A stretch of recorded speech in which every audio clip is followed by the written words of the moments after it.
பெரும் வரவேற்பை பெற்றிருக்கக்கூடிய துரந்தர் 2 திரைப்படத்தை தமிழகத்துல வெளியிடுறதுக்கான தடை விதிக்க கோரி உயர்நீதிமன்றத்தில் ஒரு அவசர முறையீடு கொடுக்கப்பட்டிருக்கு. அதனுடைய முக்கிய செய்தியை நம்ம பார்க்கிறோம். கூடுதல் விவரங்களோடு செய்தியாளர் சுரேஷ் இணைந்திருக்கிறார். சுரேஷ், வணக்கம்.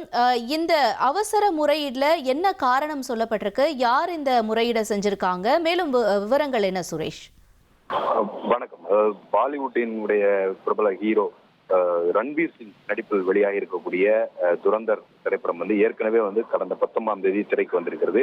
இந்த நிலையில தமிழகத்துல இந்த திரைப்படத்தை தள்ளி வைக்க வேண்டும் அல்லது இந்த திரையிடுவதை தடை செய்ய வேண்டும் என்ற கோரிக்கையுடன் வழக்கறிஞர் ஷீலா என்பவர் சென்னை உயர்நீதிமன்றத்தின் தலைமை நீதிபதி எஸ்.ஏ. தர்மாதிகாரி மற்றும் நீதிபதி ஜி. அருள்முருகன் அடங்கிய அமர்வுல இன்றைக்கு ஒரு அவசர முறையீடு செய்தார்.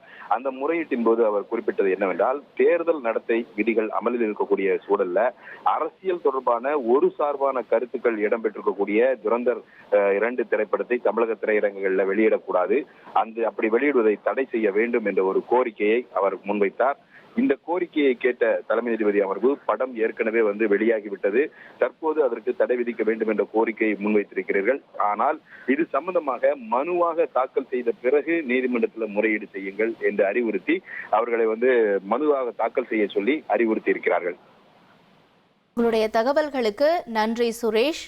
1,27,00,000 மனங்களை வென்ற தந்தி டிவி யூடியூப் சேனல். தவிர்க்க முடியாத தம்ப்நெயில்ஸ், கலக்கலான கான்டென்ட்ஸ். நீங்களும் இந்த குடும்பத்தில் இணைய இப்பவே சப்ஸ்கிரைப் பண்ணுங்க.